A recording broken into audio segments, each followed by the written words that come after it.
তো বন্ধুরা এখন দেখাতে পাচ্ছি 10 টাকার রেডি হচ্ছে, দেখো আমাদের 10 টাকার ঘুগনি। ও ভাই কালার দেখো। আর এবার চলে যাচ্ছে কিন্তু সেই এক্সট্রা ভালোবাসা।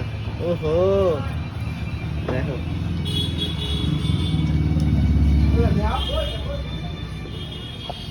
এটা কি মশলা গেল? সিক্রেট মশলা। দাদা আজকে ঘুগনি ক কিলো আছে দাদা? দেখো এবার 7 কিলো চলে আর তার যাচ্ছে ভিতরে চর্বি ক কিলো? স্যালাড রুটি 1.5 কিলো করে থাকে। 1.5 আর কিলো। এবার চলে যাচ্ছে কিন্তু চানাচুর। কালারটা দেখো, ও ভাই দেখো ফাইনালি কিন্তু রেডি হয়ে গেল আমাদের ঘুগনি। এখনকার দিনে 10 টাকা আচ্ছা তোমাদের অ্যাড্রেসটা বলি, এইটা হচ্ছে আমাদের পেট্রাপোল বর্ডার রোড, ঠিক আছে? এটা হচ্ছে বিএসএফ ক্যাম্পের মোড়, আর এদিকে চলে গেল পেট্রাপোল। আর তার সামনেই কিন্তু এই দাদার দোকানে সঞ্জয়দার চর্বি ঘুগনি পাওয়া যায়, এখানে 10 টাকা 20 টাকা প্লেট, ঠিক আছে? আর দেখা যাচ্ছে সব ভাইরা কিন্তু এখানে খেতে আরম্ভ করে দিয়েছে। আর দাদার ঘুগনিটা দেখো, এই যে ঠিক ঘুগনি। তো যাই কোনো যারা যারা এখনো পর্যন্ত আসেনি তারা কিন্তু চলে আসে অবশ্যই, ঠিক আছে?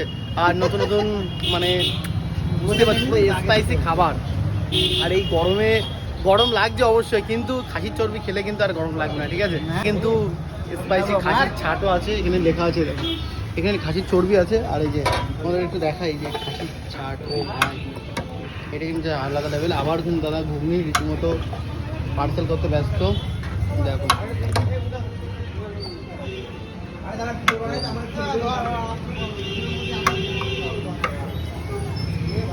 যাই বলে চলো এরমভাবে কিন্তু আমার পার্সেল হতে থাকবে। যদি ভিডিওটা ভালো লাগে অবশ্যই লাইক করতে, চলো বাই।